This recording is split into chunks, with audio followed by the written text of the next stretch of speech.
srdečne pozdravujem všetkých.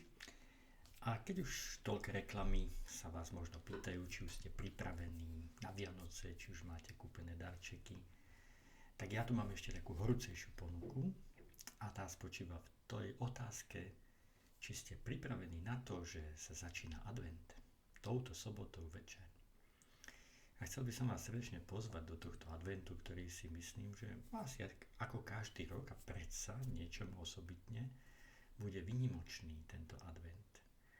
Lebo asi si myslím, že pohromade toľko všelijakej neistoty, aj o tom, či budeme sláviť Vianoce alebo nebudeme, ako ich budeme sláviť, asi toľko všelijakých neistot a zlých správ už asi dávno nebolo, tak teda je tu tá jedna dobrá správa, že môžeme začať to očakávanie a možno sa nám podarí toho roku objaviť v advente aj vo Vianociach niečo, čo sme možno inokedy neboli schopní a nemali tu možnosť objaviť. Tak dúfam, pevne verím, že sa nám to všetko podarí a srdečne vás pozývam, aby sme prežili tento advent spolu, aby nás to zjednotilo a aby sme naozaj našli to najdôležitejšie, čo Vianoce ponúkajú.